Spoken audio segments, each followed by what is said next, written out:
Let's talk about the following clip. I watched them put something up last night about the motion for us to be able to see the IGG portion, at least, of the hearing. And in their assessment, they were saying that the IGG was part of these suppression motions by the defense. The defense is not trying to suppress the IGG. So that's why I go, wait a minute, are they really just confusing it, or is this more misinformation that's put out there to try to confuse people? Never once has the defense filed a suppression motion to suppress the IGG in this case. Go back and look at the suppression motions. The defense filed a motion to suppress the genetic information. That's not the IGG. The genetic information is the DNA. Very different than the IGG. You see, the defense files a motion to open the hearings on the IGG, and this isn't the first time that they've done that, if you remember. They want all of the IGG information open to the public because they know that the IGG was not real. It was done in reverse. Once they can get that out there, then they can focus in on the real nexus. The real nexus is the confidential informant. Okay, a lot to unpack there. First of all, Pav, you were talking about Kathy from Indie Zone, and she knows what she's talking about. She does a breakdown of the documents all the time. She understands everything she's discussing. And she is correct. They are trying to suppress the IGG, not the STR DNA profile, the IGG. And how do we know this? Let's take a look.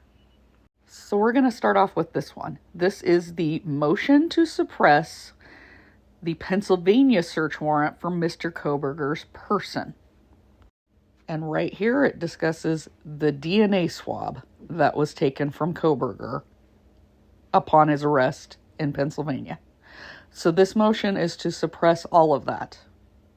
Everything that was on his person, the fingerprinting, the DNA, buccal swab. Then we have the Idaho warrant for Koberger's person. And this was when he was brought back to Idaho after extradition. They are wanting to suppress anything on him at that time, which, again, a DNA swab. So, that's a motion to suppress the second buccal swab.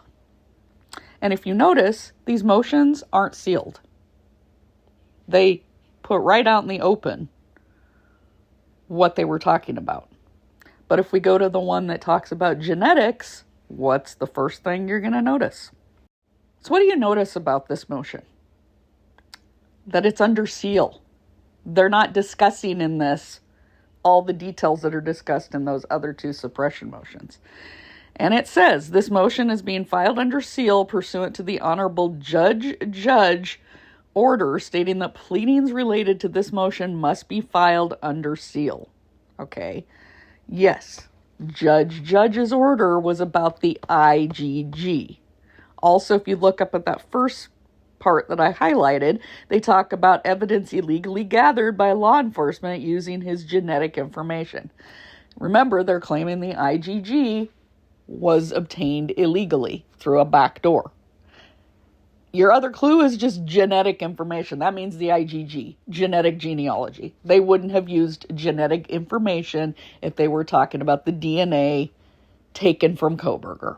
So this motion is to suppress the IGG. And just to refresh your memory on that order to seal, it was back in 2024, and Judge says the specific material to be provided is set forth in a sealed order to protect the privacy of the IGG information, including individuals on the family tree. So, Judge had no order sealing Koberger's DNA, okay? The order was about the IGG information. And another clue that the motion to suppress genetic information was about the IGG is Ann Taylor and Ashley Jennings asking for the motion with the replies to be filed under seal. So it's a stipulated motion to file defendant's replies to state's objection to Frank's and IGG under seal. So this just verifies that genetic info, that motion to suppress is the IGG. Now, I thought it was interesting that you're claiming that the nexus to everything is a confidential informant, even though there is really nothing yet that states there's a confidential informant.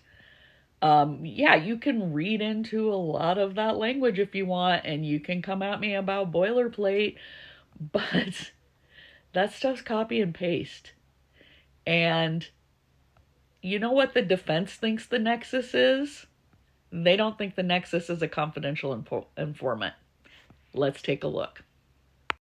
This appears in several of their motions to suppress, and it says, all information in the affidavit was gathered because of law enforcement's unconstitutional use of investigative genetic genealogy, and thus nothing in the warrant should remain. And it says Mr. Koberger has argued in a separate motion that the genetic genealogy investigation in this matter was done in a violation of the Constitution. See, that was that motion to suppress the genetics. That's the IGG. But then it says without the IGG, there is no case, no request for his phone records, surveillance of his parents' home, and no DNA taken from the garbage out front.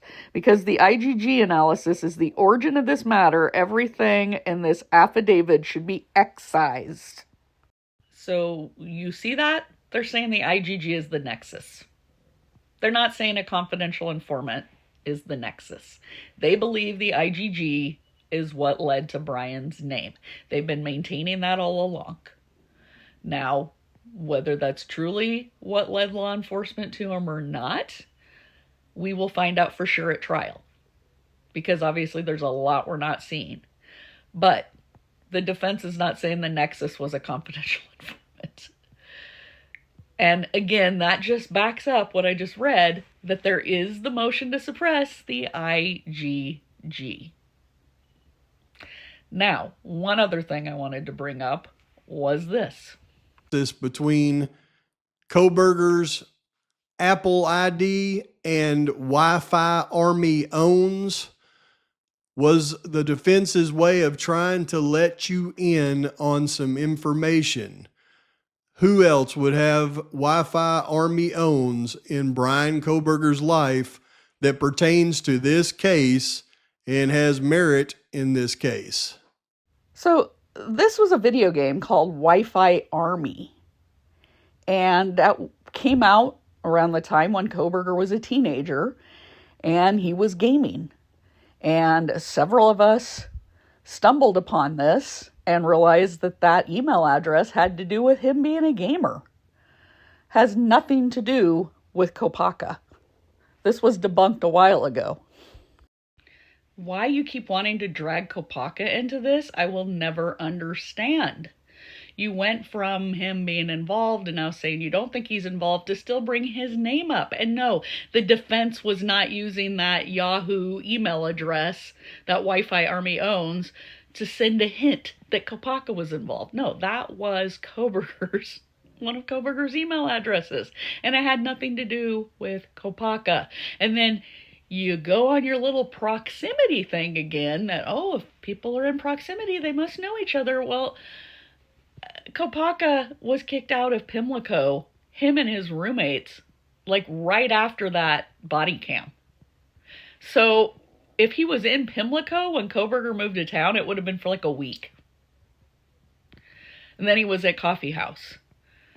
So the chances of them even knowing each other just from Pimlico to Steptoe Village, slim to none. And yes, Kopaka walked because he didn't have a car, didn't have a license. But there's a difference with people that are walking to and from where they need to go, and people like Koberger that were going out in the middle of the night to go hiking or jogging after work. Okay? Completely different routes. If you look at Koberger's Strava app where he ran, completely different than where Kopaka would have been walking. Koberger driving down to Hawaii Park area, down to the river, completely different spots than where Kopaka would have been walking. Okay, Kopaka was concentrating in the downtown areas, going into businesses, hotels, staying, etc. He wasn't hiking and jogging on walking trails. So that's kind of a leap to say because one walked and the other jogged. Oh, they must know each other. No. All the people that have spoken to Kopaka's friends have found no shred of evidence, none, that he knew Koberger. So I know it's a hard pill for you to swallow because you have built things up so much in your mind that you just want this stuff to be true. But reality is, it's not. So I hope this video was helpful, and let me know what else I can cover.